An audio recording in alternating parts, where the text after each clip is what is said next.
Jason Lee. They're all a bunch of shameless hypocrites who don't know what they're talking about. And if they really believe in the stolen land theory, then they should be giving their mansions back. Well, I'm not going to argue what these people do with their mansions, but a couple of things that you said that people are tired of what celebrities are talking about. Donald Trump is a celebrity, in case we forgot that. He's a celebrity that used his celebrity to become president. And his movement, Make America Great Again, is really about making America racist again. And if you want to talk about stolen land and just ignore what happened to the Native Americans, ignore what happened to black people in our country, to do that would be siding with the oppressors. And I will tell you, I'm not one to say that celebrities should matter, but this is the same president that just used Nicki Minaj to come from her home in Calabasas that was on its way to foreclosure or her being evicted, to come to an event to propel whatever message he wanted to get out there in front of the Epstein files. We have a president right now who throws Christianity, who uses every weapon of mass distraction in order to make the American people in the world forget the fact that he was hanging on a jet with Jeffrey Epstein, sitting over there on the island, and all the documents that have been released show that all the pedo sympathizers, even on this show, defending Donald Trump, have a lot that they don't want to be accountable for. So I'm not gonna, be distracted by the narrative that Bad Bunny talking about out ICE is some way more important than the fact that most of us have sat by and watched the genocide in Gaza and have sided with a pedophile. Sir, do you own a home? Okay, well, that's... I'm sorry, there's somebody else waiting to talk. We can get into questions later because I'm ready for whatever you No, actually, it's a good question. It's a good question. What was the question? Do you own private property in the United States? What I own has nothing to do. It's almost as relevant as you sitting in the Grammys singing along to all the artists and using a moment to go get clout for the world to see you. I don't know. So you don't want to answer the question? Classic liberal response. It doesn't matter. I'm sure you own a home, and I'm sure you did not check if a Native American had previously owned the land. Slavery is over. And you are part of the Billie Eilish slavery is over, and you don't control what I do. But you know what? Let's talk about the fact that immigrants look like you. Wait, but let's talk about the fact that immigrants look like you, right?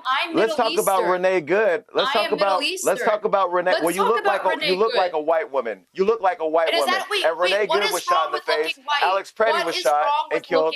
Listen.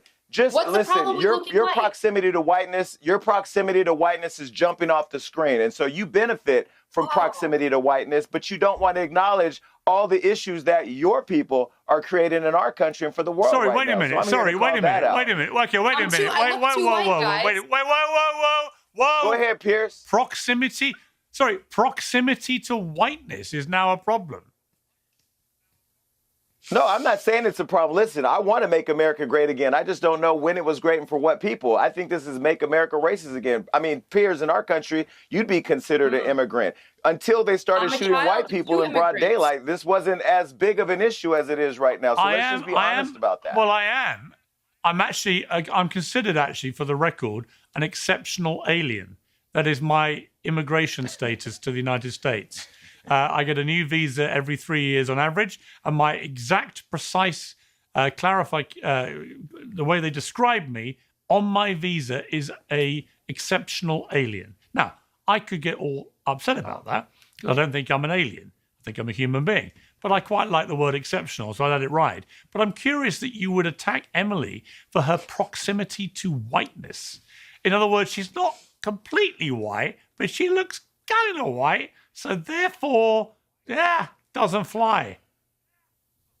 I mean, she looks like a white woman to me. I'm not attacking her. I'm addressing her. I think there's a difference. But imagine if I said to you, Jason, imagine if I said to you, Jason Lee, you're kind of black, but it's more a proximity to blackness. I get that, but I get that from white people all the time. My mother's Italian, my father's black. I get that I'm Dominican. I really don't care what people think my proximity is to, and I'm not sensitive. You know what you'd call me if I said that? I don't take it personal if anybody wants to You would call me a racist if I said that. He did just call me one. No, Piers, unlike some people that look like me, I actually think you're exceptional, and I love that you can put it out there and own it and stand in it like I can, and like everybody, like Tommy can. Right. And so, my opinion about her is her opinion about Bad Bunny. We are all here to share our opinions, and I have to stand in mine. I love Bad Bunny. And I'm very confused why you're playing identity politics.